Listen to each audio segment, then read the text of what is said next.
Dumalong Laboho. I hope you're well. We are doing very well. We're so excited, overwhelmed, all of that in one thing, to look out and to know how much you guys love us. We are the Warrens. We fell madly in love at the ripe old age of 15. One of my high school best friends is sitting here. She can attest to that.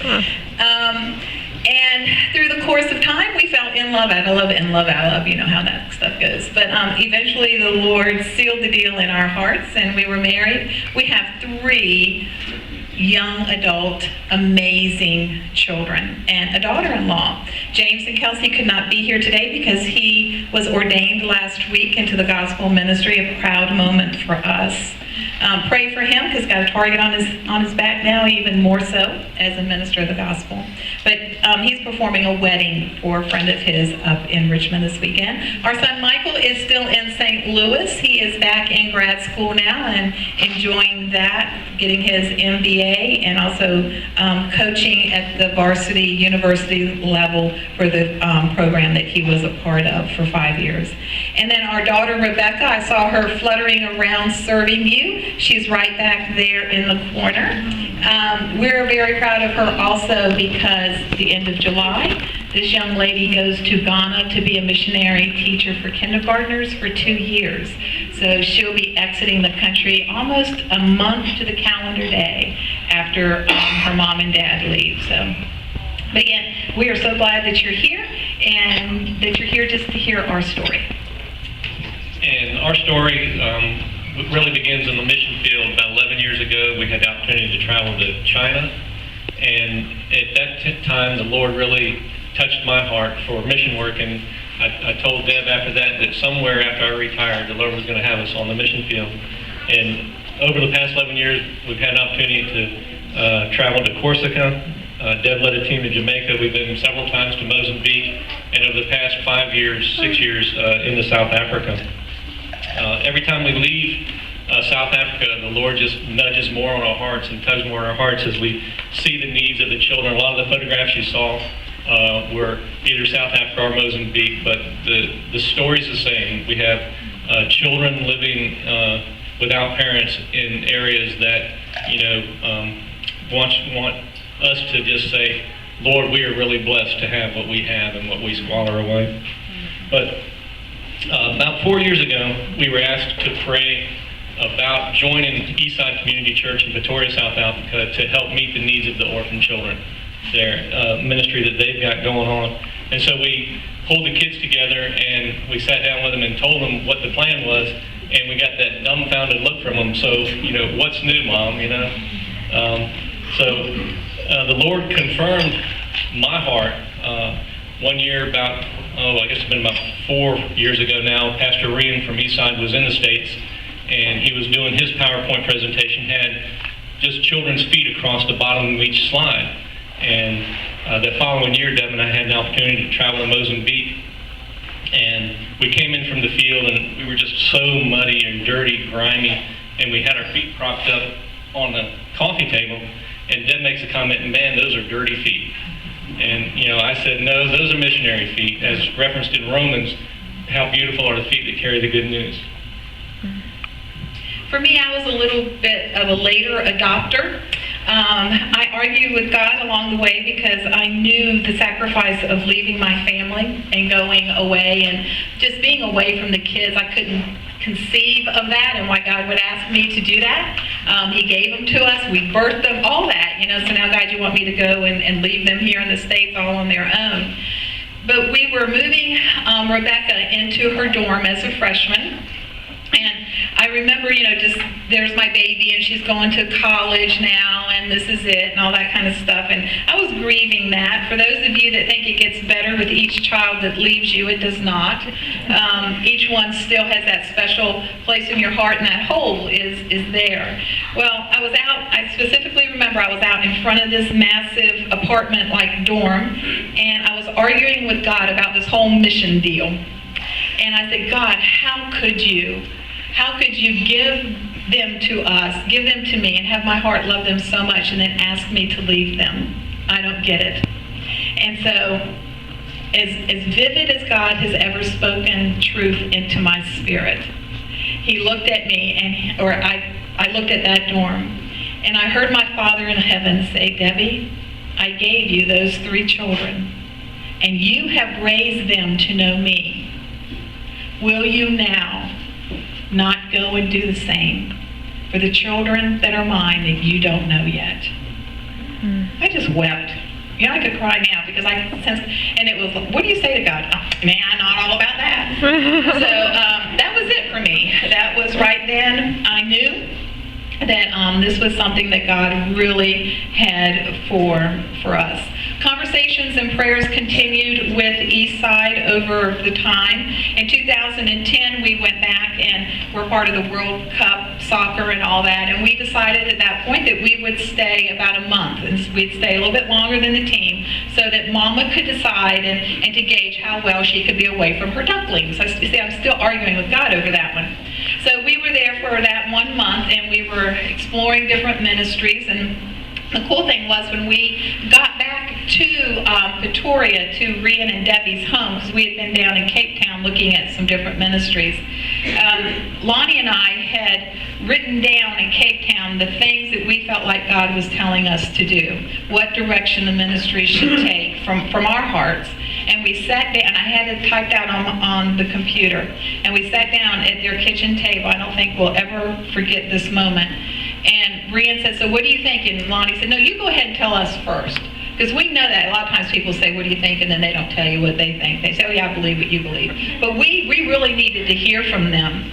And as he began to talk, we began to check things off of our list that God had already instilled in the hearts of Lonnie and Debbie Warren. Children are living without parents in squatter camps and in townships. They lack food and clothing, and they lack spiritual guidance. Thousands. You heard Roy say the numbers. There cannot be enough orphanages to hold all of those children. In 2010, we did have the opportunity to do some travel. Before we went down to Cape Town, we went a little north of Pretoria to look at a well-established orphanage. Spent a couple of days there and had an opportunity to get to know a couple of the kids, and 2 of them just touched our hearts beyond belief. A little boy, Luke, and his sister Faith, they had come to the orphanage because their father had been a police officer and was killed in the line of duty, and a year or so later the mother was brutally raped and murdered. They went to live with extended family who abused them, and the system got them into an orphanage to where they're now having their needs met, the medical, education, and spiritual needs. But we look at those 2, and those are the lucky ones because they are in an orphanage. And the Lord has put upon our hearts to help those, like you saw in the photographs, the least of those. To Mozambique. And I knew I was getting ready to go into a third world country to see poverty like I had never seen before and experienced. And I was honestly a little nervous about that and how I was going to handle that. And again, I was arguing with God on that airplane ride. Are you getting the trend there? Mm-hmm. And I said, Lord, what can I do in 2 weeks? Here's this white, middle class, to them upper class white American woman that's going to come in, and I'm going to be here for 2 weeks, and then I'm going to be gone, and their situation will not have changed. How do I deal with that? The Holy Spirit whispered to me, you're right. Their living conditions may not change right now, but you're going to introduce them to an Abba Daddy that they will have the opportunity to spend eternity with on streets of gold. They do not have to spend eternity the way they are now. This is a temporary arrangement for them. You're going to introduce them to me, and that will change their eternity. Like, okay, I get that one. That's good. So we are going, as Roy says, to help the under-resourced pastors. You saw a church at the end, okay, with that cross on it. You saw a tent. That was the church that I ministered alongside in 2010, Pastor Paul's church. So we're going to do that. And I just want to tell you that the pastors are so hungry for help And they're hungry because they write these kind of stories. There's an older man. He's in his 70s. He's planted over 14 churches. He and his wife volunteer as community workers.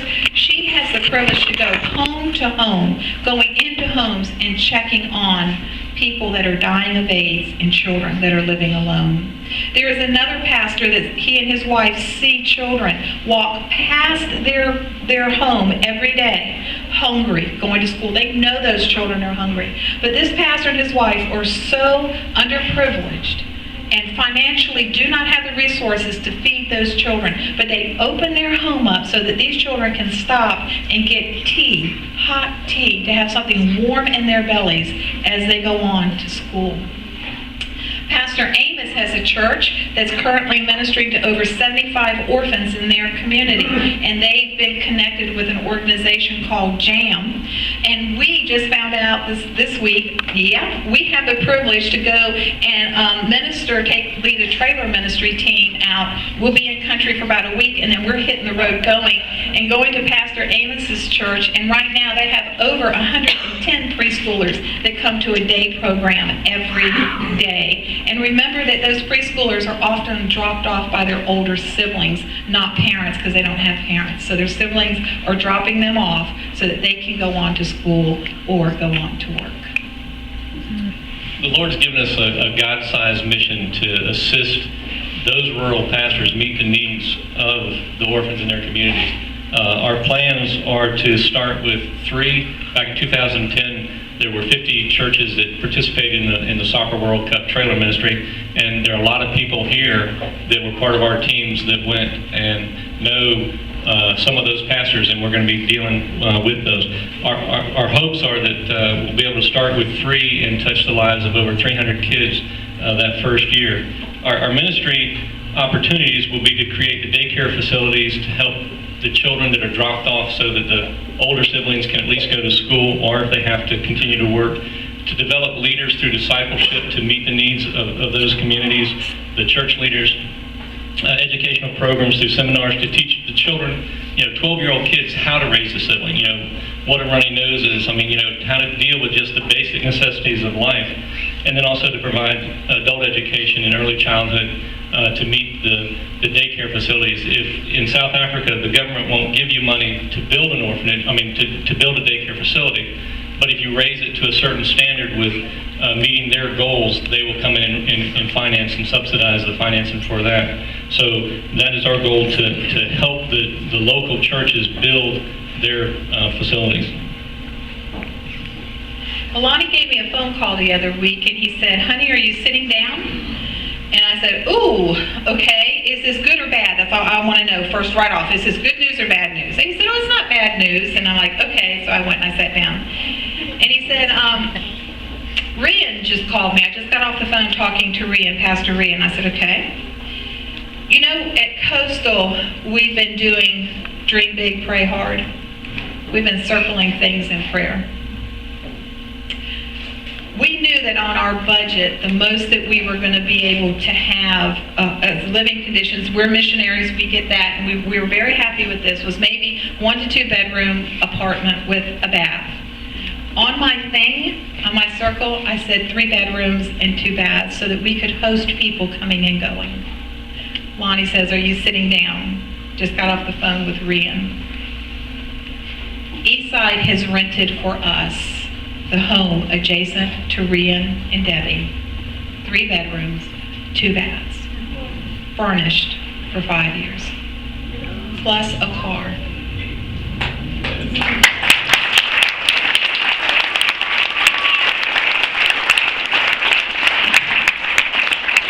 We're not in the same room, and he just hears this silence of there's on the other side of the lady. "Honey, are you crying?" And I said, "I am." All I could do was just weep, weep, weep before the Lord. The Lord is good. And it was at that moment he says, "I want you there. You've got this place. It's going to be okay." Let me tell you, though, that God's not just changing our lives, he's also changing the lives of those around us.